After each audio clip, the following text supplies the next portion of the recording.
ערב טוב לצופים בבית, אנחנו נמצאים בשלב הגמר של תחרות חידת החודש של המרכז הישראלי למצוינות בחינוך. על קר הדשא שכבר מצויים במתח רב השחקנים, שהם תלמידי מצוינות 2000 בחטיבות הביניים, שפתרו במהלך השנה את כל חידות החודש שלנו, ועל כך כל הכבוד להם. רנה יוסף פארס, רחל דקל, רחל גרינגולס, סלמה אסי, נוי קריאף, משי ארטמן, משי אוחנה, לילך סבן, יהושע שטרק, הדר בן איש, מעיין קורן, גל רוזן, אלון אלדן, בילה גרינבלום ושחר ישראלי, והם במתח רב. אנחנו מיד מתחילים במשחק. שימו לב, יש לנו כאן כדור שרשום עליו המספר 25. הכדור הזה עומד לעבור מרגל לרגל בכל פעם שהוא מגיע לשחקן. המספר ירד ל-24, 23, 22 וכך הלאה. המספרים הזוכים הם 0 ו-1.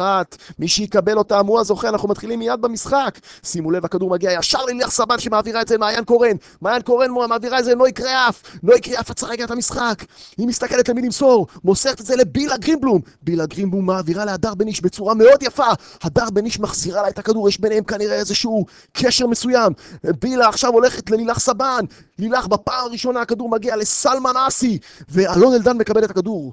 הוא מחפש שחקן חופשי, הוא לא יודע למי למסור. בסוף הוא מוסר את זה לבילה גרינבלום, שהיא כנראה שחקנית צירי, מחזירה אליו את הכדור. הוא ממתין בסבלנות, יכול להיות שיש ביניהם איזשהו תרגיל מאוד מתוחכם, אבל הוא מעביר את זה ישר לנוי קריאף. נוי לסלמה אסי, סלמה אסי מעבירה להדר בן איש, הדר בן איש 11.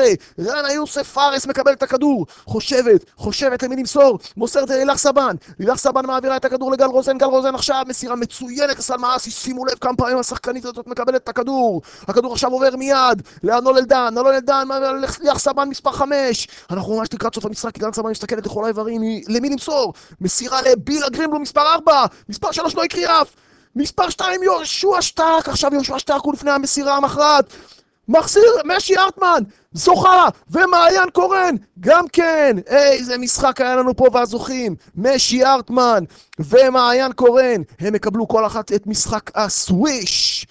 שימו לב, כל הכבוד לכולם על השנה המצוינת הזאת. אנחנו גם רואים שמשי אוחנה, למרות שהמשפחה קשור לאלי אוחנה, רחל גרינגולס, רחל דקל, שחר ישראלי לא קיבלו את הכדור במהלך המשחק, אבל אנחנו מכירים את כל השחקנים האלה והם פותרי חידות נהדרים. אז כל הכבוד גם לכם, ונתראה בשנים הבאות.